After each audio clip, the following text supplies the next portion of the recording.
Madame, Monsieur, bonsoir. Ce soir dans Éco-Débat, un sujet qui intéresse toute personne qui s'apprête à acheter un bien sur plan ou ce que l'on appelle dans le jargon immobilier achat ou vente en l'état futur d'achèvement ou VEFA. La loi 107/12 datant de 2016 est censée régir cette VEFA dans le but de l'encadrer. Mais la réalité est tout autre. Et les victimes des failles de cette loi se comptent par milliers dans notre pays.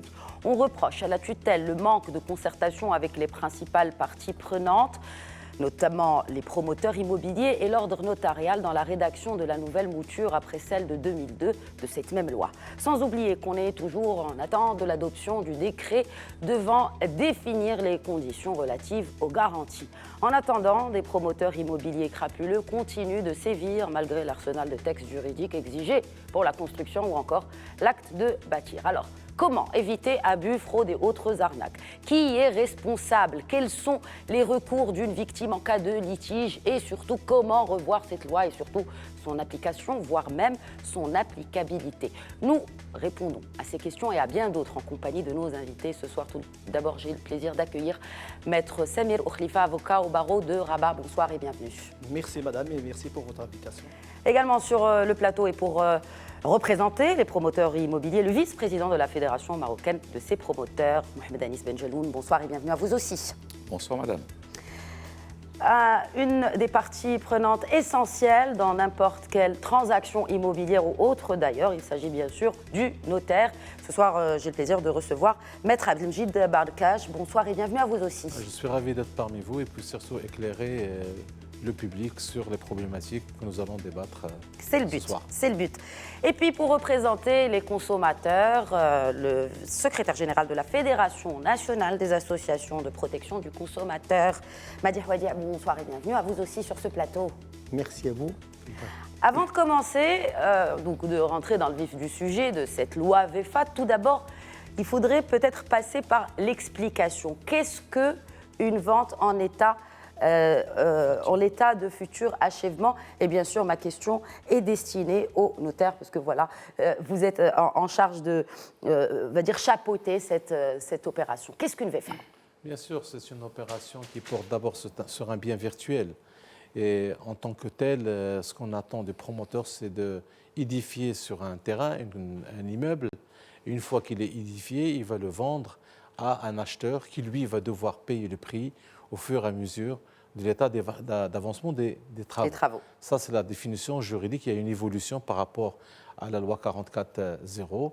Après, si vous le souhaitez, on pourrait expliquer quels sont les intérêts de cette technique qui est la veille. Nous y arriverons avant, mais juste pour comprendre, quelles sont les étapes d'une VEFA selon la loi? Les différentes étapes, ça commence déjà par un contrat de réservation qui peut être soit en la forme sous seing privé ou authentique.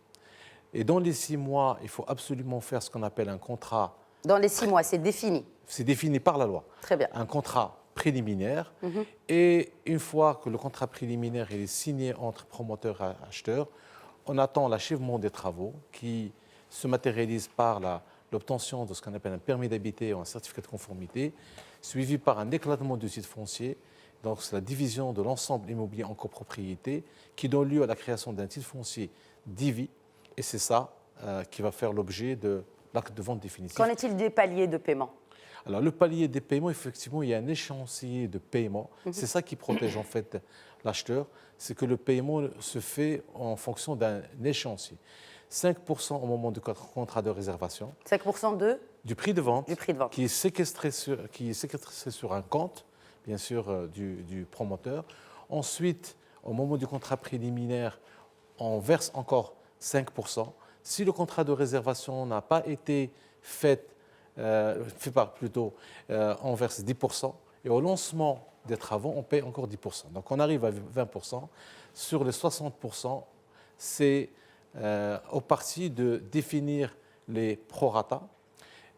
Normalement, il y a 3 termes, 3 événements. La fin des travaux de grosses œuvres, la fin de fondation, des réalisations des travaux au niveau des grosses œuvres. Ensuite, il y a la fin des travaux de grosses œuvres. Et puis après, il y a la fin des travaux de finition. Et c'est c'est d'un commun accord que le promoteur et l'acquéreur vont moduler un peu les versements à effectuer. Les 20% qui restent, en fait, c'est pour permettre à l'acheteur de constater dans quelle mesure le produit que le promoteur va livrer est conforme par rapport au cahier de charge. N'oublions pas que je vous ai dit que le bien est un bien virtuel. Quand on achète, on ne sait pas ce qu'on achète. Et donc, mais du coup, les 20% ne peuvent pas être... Les 20% qui doivent être réglés. Doivent être réglés au moment où on signe l'acte de vente définitif. Très bien. Et généralement, c'est entre les mains du notaire que ça se fait. Et généralement, se pose encore un autre problème. Généralement, sauf quelques exceptions. Pas une exception, c'est une donnée importante. N'oublions pas que le banquier finance l'opération et généralement, il y a des hypothèques à régler et malheureusement, les reliquats généralement ne suffisent pas pour désintéresser le banquier et donc obtenir la mainlevée d'hypothèque. Maître Khalifa, peut-être j'ajouterai pour qu'on finisse avec quelques éléments, l'encadrement. Oui, voilà. quelques éléments qui sont très importants pour réagir par rapport à ça. D'abord, il s'agit d'une convention entre un vendeur et un acheteur, dont le contenu et l'objet et la construction d'un immeuble dans le temps, dans une échéance, et le paiement se fera au fur et à mesure. Bien évidemment, il est très important de mettre l'accent sur l'architecture, si vous voulez, contractuelle. C'est cela. Le contrat de réservation n'est pas un contrat obligatoire, il est facultatif. Ce qui est obligatoire, c'est le contrat préliminaire. Ça veut dire que, parce qu'avant la réforme de la loi, ce contrat de réservation existait dans la pratique sans qu'il y ait un encadrement légal. Il y avait beaucoup de dégâts. Donc aujourd'hui, nous avons un cadre légal concernant le contrat de réservation. Effectivement, comme l'a bien souligné et dit Sibargash, il y a un délai de 6 mois pour établir le contrat préliminaire. Un contrat préliminaire dont les conditions sont définies limitativement et clairement par la loi. Il est très important de mettre l'accent sur le contenu. Pourquoi ? Parce qu'il y a une sanction. Il y a un article qui prévoit la nullité du contrat si il ne prévoit pas les conditions requises, prévues par la loi. Et là, ce qui est important, c'est totalement l'arsenal de garanties prévu par le législateur marocain pour protéger l'acheteur notamment, la partie vulnérable. Je tiens tout simplement à mettre en exergue le fait que si la loi protège l'acheteur, il ne remet pas en cause l'intégrité, le professionnalisme du vendeur, le promoteur en l'occurrence. Il y a un équilibre dans le texte. D'ailleurs, on va en parler si vous voulez aussi. Il y a des sanctions. Nous allons venir au texte, exactement, des sanctions. Nous allons bien le décortiquer, ce texte de loi juste sur la pour VFA. démystifier au grand public, parce que je ne veux pas que le débat soit de nature à dire qu'on est là en train de remettre en cause l'intégrité de qui que ce soit. Ce n'est pas le but, voilà. Surtout pas de ce débat, mais voilà, le débat est ouvert. Alors, justement, nous ne parlons pas et nous ne mettons pas en cause l'intégrité des promoteurs immobiliers qui sont représentés aujourd'hui par Mohamed Anis Benjeloun. Mais y a-t-il consensus de ces étapes-là auprès des promoteurs immobiliers en ce qui concerne cette vente, cette VFA? Bismillah ar-Rahman ar-Rahim. Alors, très rapidement, il y a lieu donc d'éclairer l'opinion publique sur un certain nombre de points. Cette loi, la version 44.00, a été promulguée en 2002. Il y a eu une loi rectificative 107.12 qui a été promulguée en février 2016. Donc, s'il y a eu tant de retard, c'est parce qu'effectivement, il y avait une difficulté d'application de cette loi-là. Nous allons revenir à la loi, mais vraiment, nous nous arrêtons maintenant sur les étapes de la VFA. Est-ce qu'il y a consensus de tous les promoteurs? Est-ce que tous les promoteurs appliquent ce qui a été expliqué par Sibargash? Attendez, je vais répondre à votre question, mais il y a lieu de préciser certaines choses. Cette loi a été difficilement applicable pour plusieurs raisons. Entre autres, ça veut dire que pas tous les promoteurs appliquent cette loi. Pas tous les promoteurs l'appliquent. On l'a dit, on l'a répété, on a émis des réserves en 2016 pour la publication de cette loi. Et s'il y a eu un décret d'application qui a tenté d'être approuvé par le dernier Conseil des ministres en janvier donc 2020, soit 4 ans après la dernière promulgation, parce que les deux anciens ministres qui se sont succédés, à savoir Sibn Abdallah et Silfassi, n'ont pas pu promulguer cette loi parce qu'ils se sont rendus compte qu'il y avait une difficulté d'application de cette loi-là. Et même le Conseil du gouvernement n'a pas statué sur l'adoption du décret d'application qui a été proposé au sein du Conseil des ministres. Pourquoi ? Effectivement, il y a un contrat de réservation qui peut être signé, mais il est valable 6 mois renouvelable. Donc c'est 12 mois, ce n'est pas uniquement 6 mois, c'est stipulé sur la loi. Ensuite Comment on peut... C'est pour l'achèvement. C'est pour l'achèvement. Ouais, non, mais le contrat de réservation, la loi est là, hein, je l'ai sous les yeux, vous l'avez aussi. Nous allons revenir à la C'est loi. 6 mois, Mais juste, 6 mois renouvelables. parlez-nous des étapes et de leur application. Ensuite, il est question de passer à un contrat préliminaire de vente. Mais ce contrat préliminaire de vente, qu'est-ce qu'il prévoit? Il prévoit que le promoteur doit donner des garanties financières de restitution des fonds à l'acquéreur. Et il prévoit, autre possibilité, qu'il y ait une assurance de garantie d'achèvement des travaux. La garantie d'achèvement des travaux, il n'y a aucune compagnie d'assurance qui peut la donner. Donc s'il y a retard? Attendez, avant de promulguer une loi... Non, mais s'il y a retard d'achèvement des travaux, si le promoteur ne respecte pas les échéances. J'explique les échéances et on reviendra au retard par la suite. Il n'y a pas de produit concernant la garantie d'achèvement des travaux par les compagnies d'assurance marocaines. Premier point. Deuxième point, la garantie de restitution des fonds. Les banques sont extrêmement frileuses et réticentes à donner ces garanties-là aux promoteurs et aux acquéreurs pour plusieurs raisons. Un, le marché est en difficulté. Deux, ils veulent voir, ils donnent ça, mais pour vraiment de très rares promoteurs, les plus grands, et dans des conditions extrêmement draconiennes. Donc le problème ne revient pas aux promoteurs. Le problème revient aux banquiers. Nous avons entamé des discussions avec les autorités de tutelle, à savoir donc, le ministère de l'Habitat et de l'Urbanisme, pour réaliser une table ronde avec le GPBM afin de lever cette problématique-là. Ce que cette VFA, il faut aussi savoir une chose concernant cette VFA. Cette VFA, malheureusement, a été décalquée du modèle français, sauf que les modalités d'application en France et au Maroc ne sont pas les mêmes. En France, le titre foncier parcellaire est établi dès l'obtention d'autorisation de construire. Ce qui fait que quand vous achetez un bien, vous avez un bien qui est identifié, qui est titré au niveau de la foncière. Au Maroc, ce n'est pas le cas. Au Maroc, il faut attendre jusqu'à la fin de l'exécution des travaux, de la réception à 100% et l'établissement des plans topographiques pour pouvoir promulguer ce titre foncier-là. En France, comment ça se passe? Donc l'acquéreur, disons, soumet son dossier de financement directement au banquier en cours de construction et la banque peut financer le bien en cours de construction au fur et à mesure de l'avancement des travaux. Ici, ce n'est pas le cas. Ici, ce n'est pas le cas. Donc, il faut attendre. Donc, cette loi, elle est comment dirais-je, elle est ambivalente et elle n'est pas adaptable au système marocain. Nous avons négocié avec la conservation foncière, nous sommes en phase de négociation avec elle pour pouvoir effectivement disons, promulguer les titres fonciers en cours de construction. L'expérience a déjà vu le jour pour Salah Jadida.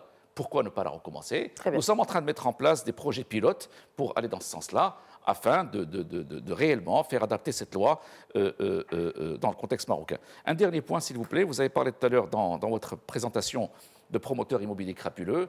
Je tiens à préciser que c'est une profession qui doit être respectée. Effectivement, il y a des qui doit être respecté, mais qui a montré que tant qu'il n'y a pas de statut de promoteur immobilier qui est régulé par la loi, n'importe qui peut s'autoproclamer promoteur immobilier. Et donc, de facto, peut être frauduleux. Il y a des gens qui, effectivement, se prétendent promoteurs immobiliers alors qu'ils ne le sont pas et dont le but est d'escroquer les gens. Ça, c'est une vérité. Donc vous rejoignez le fait que je dise certains promoteurs immobiliers crapuleux. Qui se prétendent promoteurs. Très bien. En tout cas, ils le sont. Alors, est-ce que Madi Houadi, en tant que représentant de la société civile et la protection du consommateur, est-ce qu'il y a aujourd'hui une instauration de garantie pour l'achèvement des travaux? Si ces travaux ne sont pas achevés à temps, que peut faire l'acheteur? Que peut faire l'acheteur? Est-ce que vous avez eu peut-être des exemples devant vous de ce cas-là? Bien sûr. Alors, est-ce que... Nos associations engorgent de réclamations concernant la promotion immobilière et ça, c'est quand même un dossier qui est très lourd et dont nous avons donc milité pendant des années, donc depuis 2012. Juste une question parce que notre ami n'a pas répondu à une des questions que vous avez posées. Est-ce que effectivement les promoteurs immobiliers respectent cette loi VFA? Vu que la promotion immobilière ne veut pas répondre, je me tourne peut-être vers l'acheteur et vous représentez le consommateur par rapport au retard. Il ne la respecte pas. J'ai répondu. Il ne la respecte pas. La loi est là, les conventions sont là et on peut les comparer. On va devoir constater que la loi, effectivement, elle est là sans être respectée. C'est vrai que les promoteurs immobiliers disent que la loi n'est pas applicable. C'est quelque chose qui est inadmissible. Une loi, elle est là, elle doit être appliquée. Point barre. S'il y a autre chose, on doit militer. Nous sommes dans un état de droit, absolument. On est là pour. S'il y a quelque chose à revoir, on doit militer pour pouvoir changer les choses. Mais moi, je ne grille pas un feu rouge parce que ça ne me convient pas. Mais qu'est-ce qui impose aux promoteurs de respecter ou pas cette loi?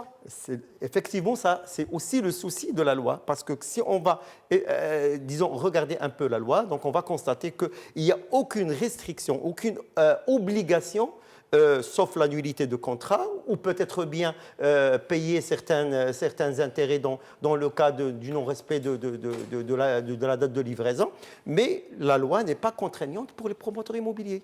Ben, il n'y a pas une sanction qui va devoir être là pour dire, effectivement, si vous ne respectez pas cette loi, vous devez payer tant de dirhams. Ou prenons le cas, par exemple, du Conseil de la concurrence et la loi de la liberté des prix et de la concurrence. Ben, il y a, quand la société ou l'entreprise enfreint la loi, ben, il y a au moins des sanctions qui sont vraiment très significatives et très élevées, partant de 10% du chiffre d'affaires réalisé à l'année. Constatons que aussi dernièrement, juste, il y a un chiffre de 3,3 milliards qui a été, disons, mis en place par la NRT contre un opérateur téléphonique. Et là, c'est vraiment une vraie sanction qui va donner à réfléchir à l'entreprise ou au promoteur immobilier de regarder plusieurs fois avant d'entamer des choses. Le souci, c'est que, bon, il y a deux choses que je souhaiterais aussi dire, c'est que, donc, au niveau de la rétractation, au niveau du contrat de réservation, donc, il y a une disposition dans la loi qui parle de la rétractation du consommateur ou de l'acquéreur.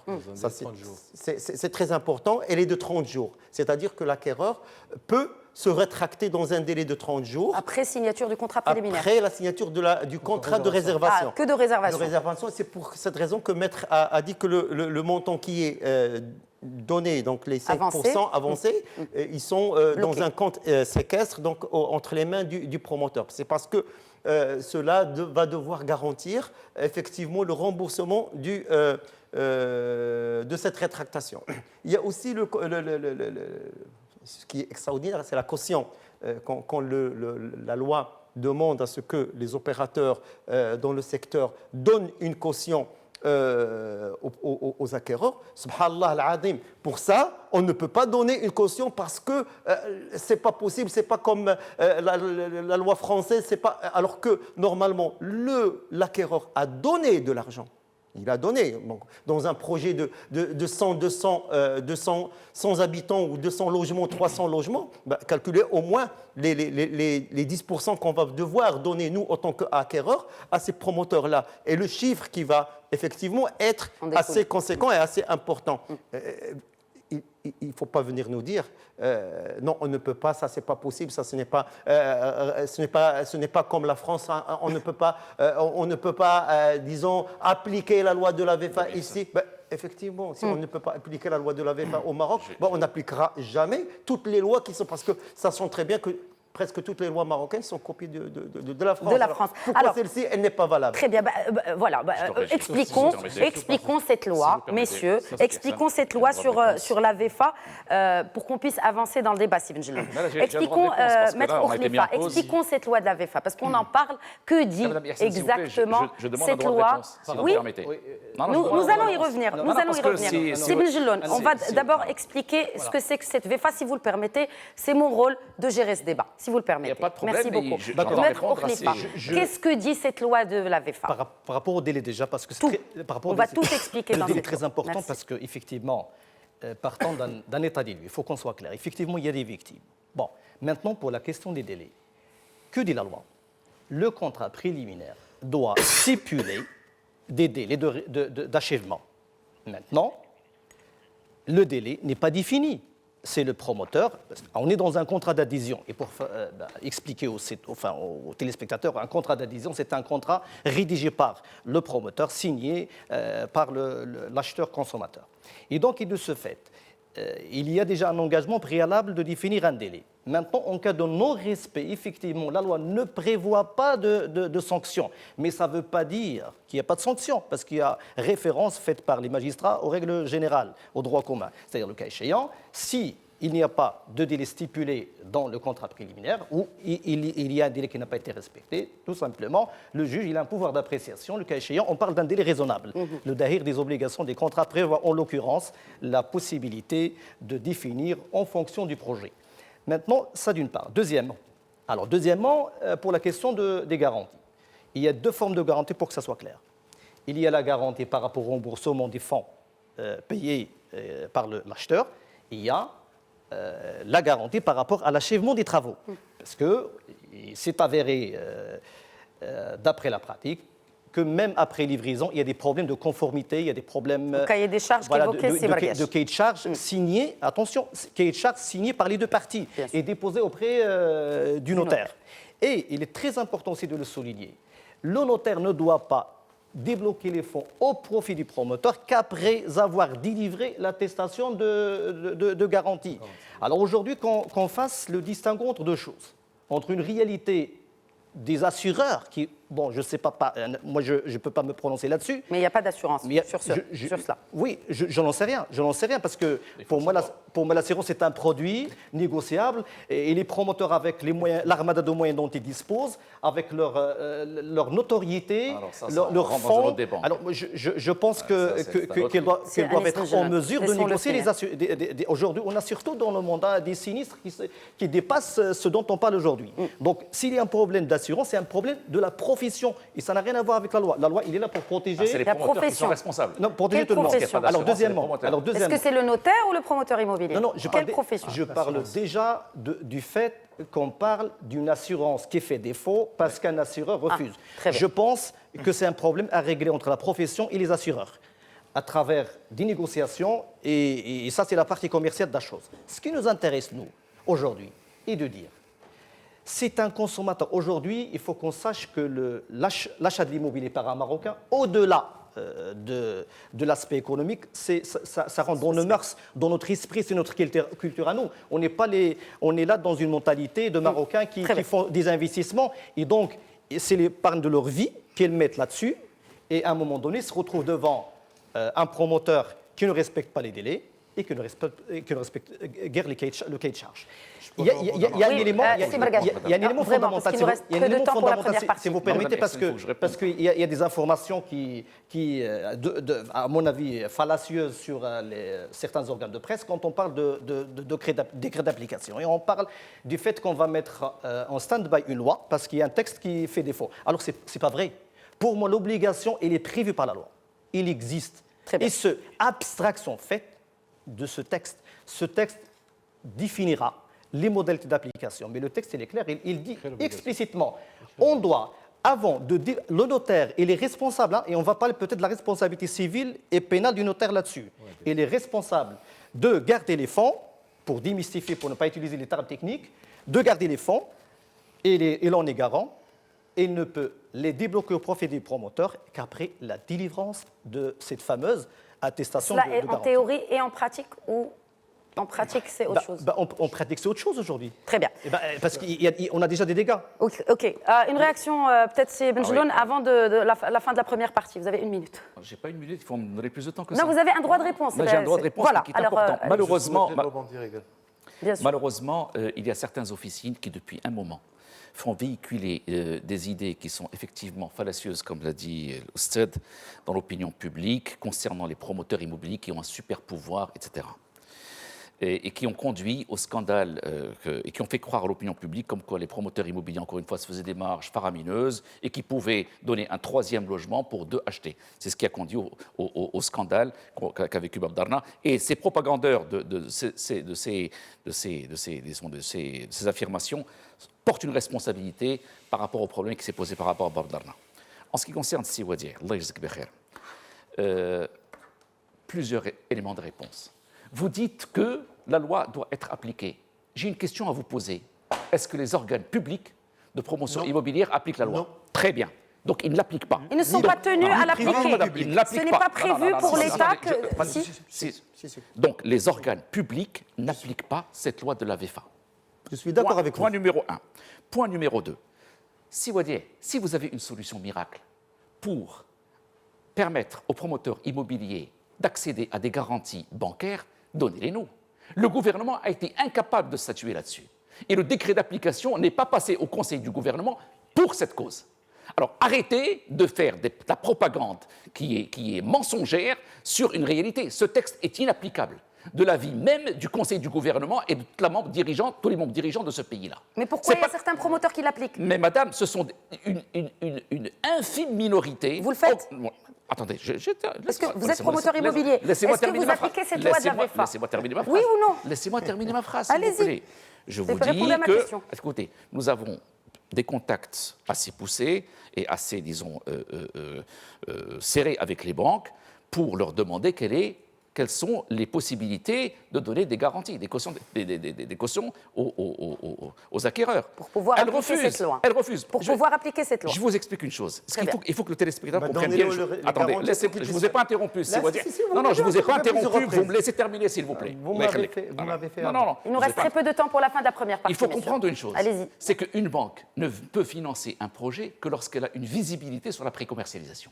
Donc, elle exige du promoteur immobilier que ce promoteur immobilier a déjà reçu et perçu des avances. Autrement, elle ne rentre pas en matière. Très bien. Donc, c'est Est-ce une que banque qui vous se mord la queue. appliquez Attendez. cette loi de la VEFA Je vous réponds, madame. En tant que promoteur immobilier. Je vous réponds, madame, que cette loi, que la caution bancaire est accordée par certaines banques. Vous répondez pas à ma question. Mais je vous hein, réponds à Sylvie la question. Oui, non.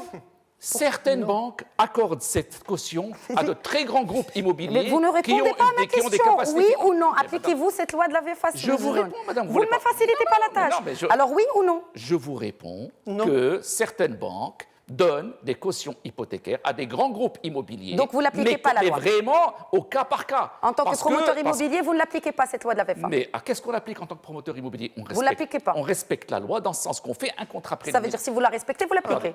Laissez-moi Oui terminer. ou non? C'est Laissez-moi bien, terminer. il faut qu'on arrête la première Alors, partie. on fait un contrat de réservation qui est renouvelable 6 mois et ça bloque au niveau de l'obtention de la caution bancaire. Le problème, il est là. Donc- et nous sommes en négociation avec le ministère Donc et vous avec ne les l'appliquez banques. pas.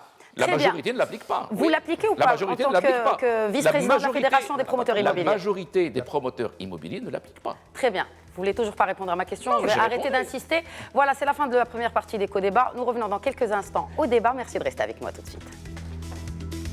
Bienvenue si vous venez de nous rejoindre. Vous regardez Éco-Débat que nous consacrons ce soir à la vente en l'état futur d'achèvement, la VEFA. Avant la pause, nous évoquions la responsabilité, ou plutôt Maître Okhlifa, en tant qu'avocat au barreau de Rabat, évoquait la responsabilité du notaire dans l'application de cette VEFA. Et bien naturellement, nous avons un notaire avec nous sur le plateau que je fais réagir. Maître Bargache, quelle est la responsabilité du notaire? Et peut-être que vous avez quelque chose aussi en réaction à ce qui a été dit en première partie.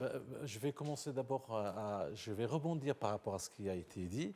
Ensuite, je vous répondrai par rapport à la question Merci. de la responsabilité du notaire en tant que partenaire dans cette opération qui implique beaucoup d'intervenants. Ce que je souhaiterais rappeler aux téléspectateurs, c'est que, et même à mon ami Anis, c'est que la VEFA est une technique de financement avant tout. Avant, les promoteurs devaient aller prendre un crédit classique auprès d'une banque. Or, comme il y a des retards, il y a des agios qui se cumulent, etc., et ils n'avaient aucune maîtrise par rapport à leur politique de prix. Et donc, comment faire aujourd'hui pour remplacer les prêts bancaires par une autre ressource, une autre source de financement? L'idée la plus intéressante et la plus géniale, c'est de dire aujourd'hui, il faut qu'on utilise les fonds propres de nos clients. Sauf qu'il faut savoir de quoi on parle. Si on voudrait utiliser les fonds propres des clients, il faut bien entendu sécuriser ces clients. Sécuriser, être transparent avec... C'est pour ça que nous, on parle de deux choses. On parle de sécurité et de transparence. Aujourd'hui, dans la pratique, il y a des pratiques, je pourrais le dire, qui laissent à désirer. Puisque les garanties financières de remboursement et d'achèvement, le décret ne sont pas là. Le texte, sans sa dos, il est sorti en 2 février, au 3 février 2016. 4 ans après, moi-même, j'étais dans des comités de réflexion au sein du ministère de l'Habitat pour... Ah, donc les notaires étaient impliqués. Oui, nous, on était impliqués. Nous, on ne nie pas. Très bien. Parce qu'il y a certains notaires qui disent qu'ils n'étaient pas impliqués. Non, moi, j'y étais. Le notariat n'était pas Moi, impliqué. Les promoteurs immobiliers aussi. Mais bien Si sûr, vous étiez impliqués, pourquoi il n'y a pas de consensus sur cette c'est une loi? grande question à laquelle je n'ai pas de réponse, puisqu'on a fait beaucoup de réunions. Et Oui. beaucoup de Et puis, à réserves. un moment donné... Des recommandations aussi, à un bien moment donné, naturellement. le dossier est resté sur la glace. Et on peut se dire, pourquoi? Parce qu'en fait, à vrai dire, quand on fait une loi, il y a des équilibres à respecter. Il y a des intérêts en présence. Et de façon générale, et c'est le rôle du gouvernement, est justement de faire une loi qui est win-win. Nous avons des acheteurs, nous avons des consommateurs. Qu'est-ce qu'ils ont fait aujourd'hui, les consommateurs? Ils ont exercé leur droit au silence.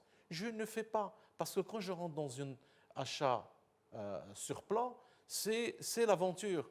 Je sais quand est-ce que je verse, mais je ne sais pas quand est-ce que je vais recevoir mon Encore bien. moins habité, voilà. Le rôle du notaire. Et je ne voudrais pas vous choquer, mais quand je reçois un promoteur, bien sûr, un entretien, je souhaite commercialiser. Et je voudrais rappeler mon ami Anis que justement dans la refonte de la loi sur la VFA, il y a eu cette technique qui a été réhabilitée, qui était contraire à la loi, je suis d'accord avec mon confrère, qui a été réhabilitée par la loi, c'est les contrats de réservation, mais limité à 5%, dans le délai 6 mois. C'est un test de 6 pré-commercialisation. mois non renouvelables. Non Juste renouvelable. pour peut-être corriger Oui, ce qui a été avancé par non Cyril renouvelable. Genoul.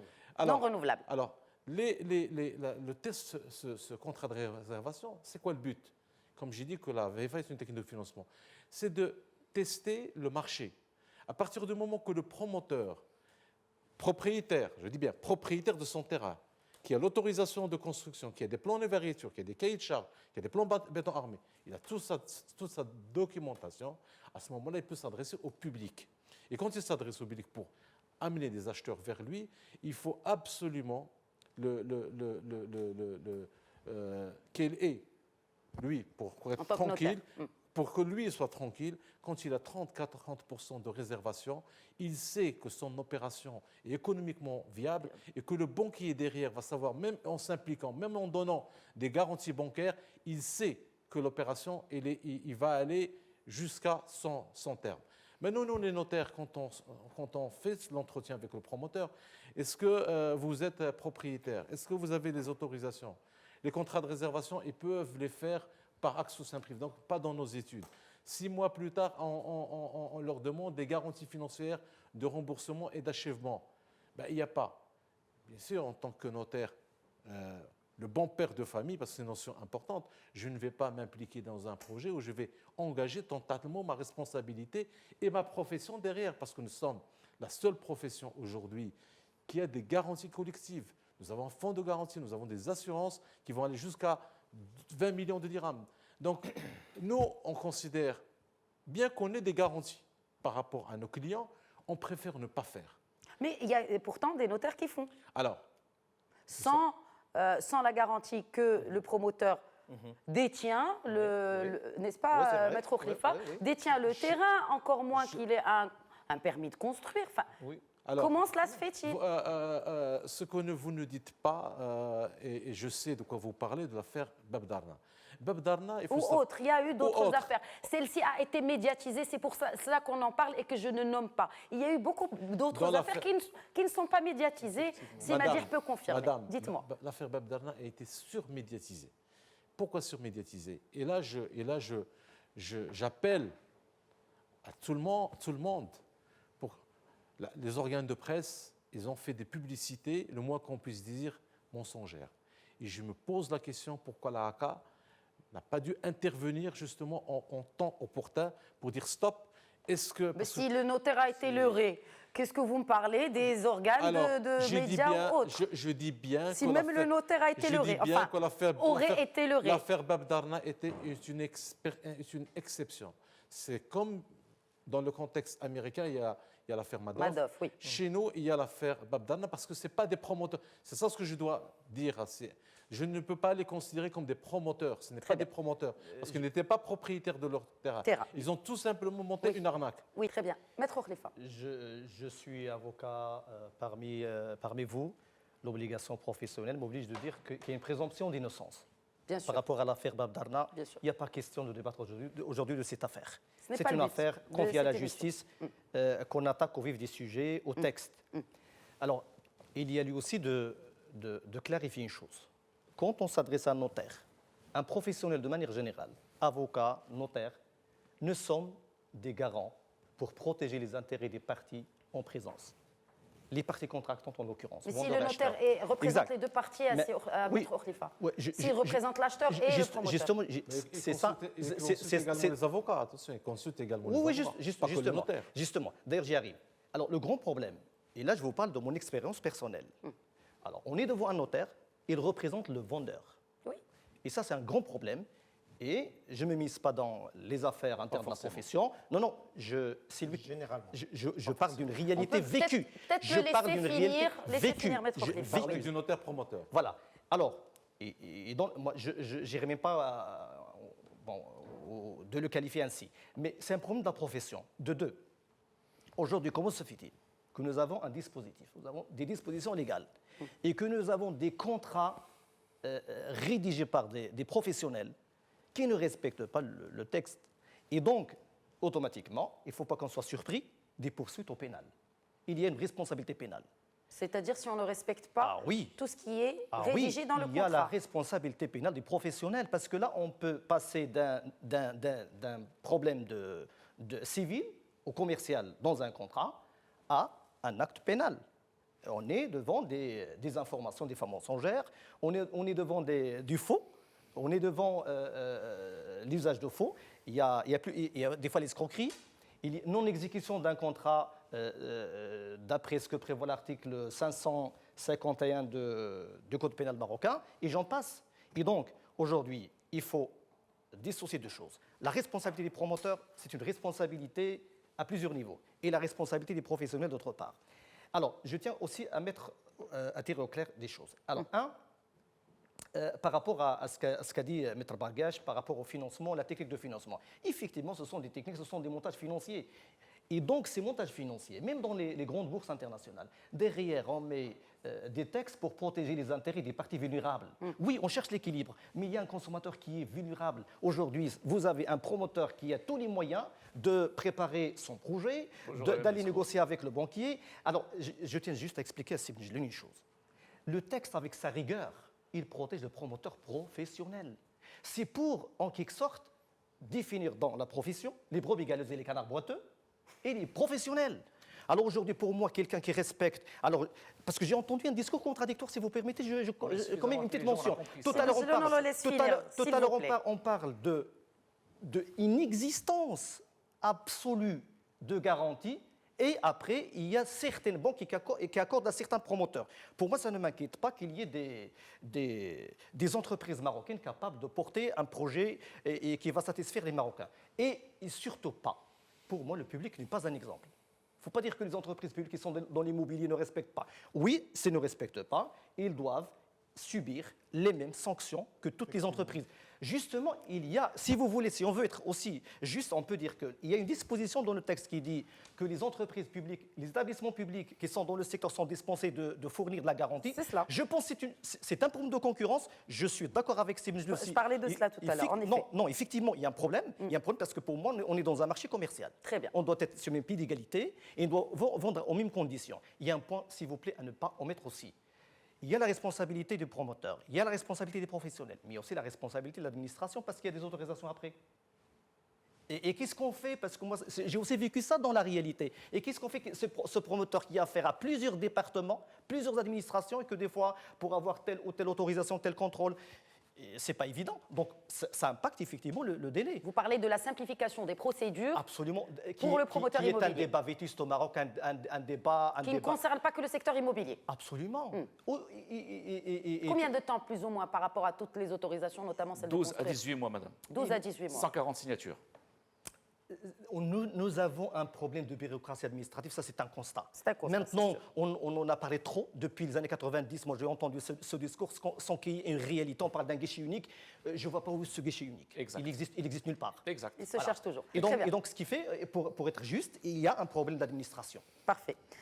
Nous allons à présent parler des risques et des dérives de cette VFA et surtout, Madi Houadja, Est-ce qu'aujourd'hui, si une victime, en cas de litige, prouve justement que son droit a été lésé à cause de la non-application de cette VFA ou mauvaise application, que peut-elle faire? Ben, le seul recours que le consommateur ou l'acquéreur a, c'est aller vers la justice. Donc, il n'y a pas de sanction administrative, comme on venait de soulever tout à l'heure, pour le professionnel, pour le contraindre, effectivement, de ne pas répéter la même erreur. Malheureusement, et on a assez souvent vécu cette situation, que, bon, il y a des fois où le promoteur immobilier ne respecte pas aussi le délai de livraison. Malheureusement, dans le contrat ou la convention qui est signée entre les parties, rien n'est mentionné par rapport à ce délai de livraison. Entre autres, par rapport à ce délai de livraison. Si, il y a des choses qui sont mentionnées. Dans tous les cas. Dans un contrat que le promoteur immobilier propose au consommateur ou à l'acquéreur, ce contrat-là ne dispose d'aucun élément qui le protège. Parce qu'effectivement, le maître vient de le dire, c'est un contrat qui est fait par le promoteur immobilier. Ils ont pris tout ce qui est bien pour eux, tout ce qui est dans leur, dans leur avantage, dans la loi, mais ils ont tout omis pour l'intérêt du consommateur. Si au moins, il y a un problème, on parle de problème de garantie, si au moins ils respectaient tout ce qui est écrit dans le contrat, notamment dans le cadre de la livraison, dans les délais, donc si on ne livre pas dans les délais et on vient en tant que consommateur demander réparation ou annulation de contrat, qu'est-ce qu'ils disent ces promoteurs-là? Ben, faites une demande de résiliation ou une demande d'abandon, et comme ça, ils vont prendre 10% du budget global du bien. Alors, que le contraire n'est pas mentionné dans le contrat. Au cas où il n'est pas livré à temps? Effectivement, au cas où il n'est pas livré à temps, le promoteur n'a pas à s'inquiéter. Très bien. Et c'est ça le grand souci. Si Donc, bon, c'est vrai qu'il y a certains notaires aussi qui sont aussi complices dans certaines opérations et certaines procédures. Et notamment quand on demande, par exemple, nous, en tant qu'acquéreurs, aller à choisir notre notaire que nous voulons, ben, la première chose qui se pose, c'est non, on ne veut pas, il faut aller vers notre notaire. Alors là, quand il y a, comme Maître venait de dire, notaire promoteur, on se pose toujours la question, est-ce que le notaire a cette mission d'être un officier public qui, normalement, il est là pour départager et pour faire un contrat équilibré, ou être d'un côté, on dépend de l'autre. Ce sont des situations qui nous ont laissé effectivement, et le cas de ce que vous venez de dire, donc ce promoteur immobilier qui a arnaqué les gens, il n'est pas le seul. Aujourd'hui même, ce matin, je viens d'avoir une information que dans la ville de Casablanca, il y a presque la même pratique.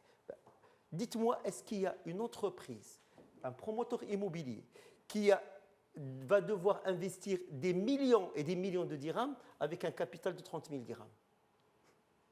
Donc ça, c'est un problème d'État, ce n'est pas un problème des promoteurs. C'est très bien. En tout cas, c'est un nouveau cas dont vous avez été informé aujourd'hui même. Il y a plusieurs cas, on l'a déjà dit. Réaction de la promotion immobilière. Il faut, bon, ce n'est pas la peine de rentrer dans des polémiques stériles qui n'aboutissent à rien. Il faut trouver des solutions qui sont viables. La profession est pour la VFA.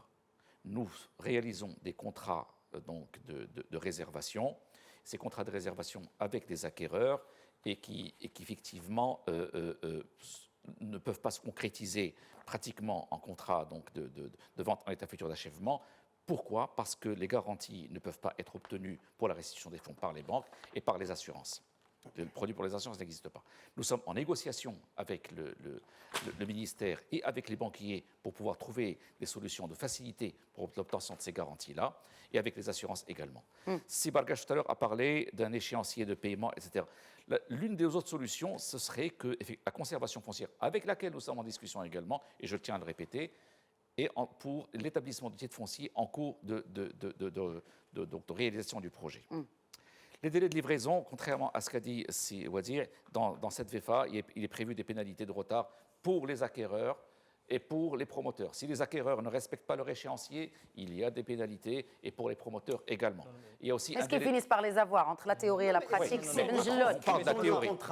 Ça, voilà, on parle de la théorie. Et ouais, d'abord, on veut être un Madame, peu pragmatique et parlons de la Nous réalité. sommes pour l'application de cette loi, Très bien. mais il faut trouver un problème au niveau des garanties bancaires. Et c'est ce qu'on essaye de faire. Voilà, c'est ce que vous expliquez depuis tout à l'heure. Très bien. Depuis tout à l'heure. Et pourquoi, effectivement, cette loi qui a été promulguée, qui a été revue en 2016, n'a pas vu le jour, le décret d'application, qu'en janvier 2020, parce qu'il y a eu des difficultés.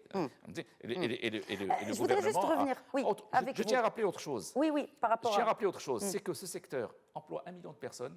C'est à peu près 7% du PIB, bon ça vous le savez, hein, c'est 70 milliards de dirhams, etc. En tout l'écosystème, c'est 15% du PIB global. Venir le bloquer comme ça en imposant une loi sans parler d'assurance. Imaginez-vous que la loi parle d'assurance alors qu'elle n'existe pas. C'est Bargach, peut-être une réaction par rapport à ce qui a été dit par M. Benjeloun. C'est ce débat, si les conclusions de ce débat est de dire qu'on va bloquer le marché, non. Il faut absolument, bien au contraire, je pense que c'est aujourd'hui, en creusant, en regardant de très près cette mécanique de VFA et comment on peut la faire adapter par rapport aux attentes et besoins. Il y a deux orientations, deux propositions. Je suis d'accord avec Anis quand il dit aujourd'hui, pour que la VFA puisse marcher, il faut absolument qu'il y ait un registre public. Parce que la loi sur la copropriété de 1946, l'article 14 ter, avait ouvert une brèche pour permettre aux promoteurs de créer, aux conservateurs de créer des fonciers provisoires et d'y inscrire les actes de vente et surtout les contrats de prêt hypothécaire. Le problème qui s'est posé, pourquoi cette pratique a été arrêtée par une circulaire du conservateur général de l'époque que je ne nommerai pas, pour la simple raison qu'il y a eu des défaillances de quelques promoteurs. Résultat, on avait des titres fonciers qui ne correspondaient pas à une matérialité. Et donc aujourd'hui, on a une grande opportunité, et c'est là où il faut absolument travailler sur ça, c'est la garantie financière d'achèvement, la fameuse GFA.